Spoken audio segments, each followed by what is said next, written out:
Peter Pan. There was a place, a faraway place, where the sun always shone, the sky was always blue, and no one ever grew old. This place was called Neverland, and it was where Peter Pan and Tinker Bell lived. Not far away, in a city called London, lived John, Wendy, and Michael Darling. Every night they would gather in the nursery to hear Wendy tell wonderful tales of Peter Pan's adventures with friendly Indians and nasty pirates in Neverland. One night when Wendy was telling John and Michael a favorite Peter Pan story, their St. Bernard started barking outside in the yard. Not a moment later, Peter Pan appeared with Tinker Bell. "I came to find my shadow," said Peter Pan. "Nana took it from me the other night as I was secretly listening to your stories." "Here it is," said Wendy. John and Michael looked on in amazement as she sewed it back to Peter's body. "I'm so glad I saw you tonight, Peter," said Wendy. "You see, tonight is my last night in the nursery because tomorrow I have to grow up." "But that means no more stories," said Peter, "unless I take you all back with me to Neverland."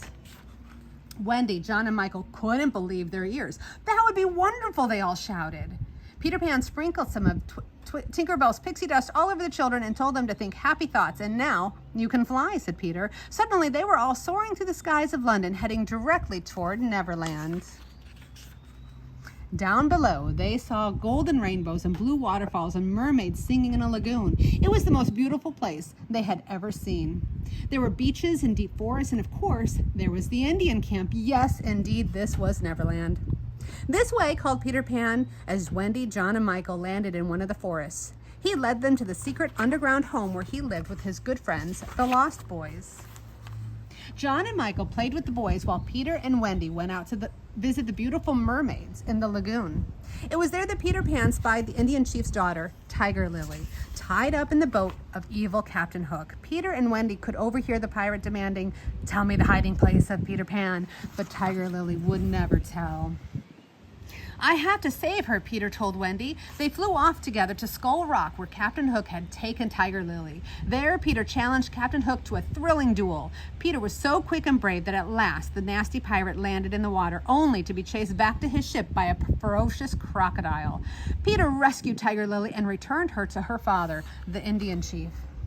Captain Hook was very angry. "That cursed Peter Pan! I shall have my revenge against him once and for all."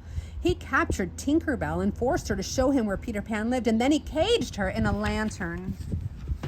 As Captain Hook's band of pirates approached Peter Pan's home, the Darlings and the Lost Boys were coming up from underground. One by one, they were captured and taken to the pirate ship.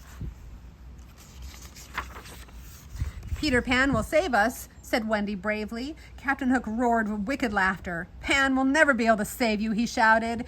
"You will walk the plank." And no one noticed as Tinker Bell escaped from the lantern. She flew as fast as she could to alert Peter Pan. Once Tinker Bell had reached Peter Pan, he raced out to sea to rescue his friends. "I've come to stop you once and for all, Captain Hook," said Peter. "This time you've gone too far." After another fierce duel, Peter Pan threw Hook and all the pirates overboard. Hook was chased away by a crocodile, and nobody cared to save him. "Thank you ever so much for rescuing us, Peter," said Wendy. "We would love to stay in Neverland a little while longer, but it's getting late, and I think it's time for us to leave." John and Michael nodded in agreement.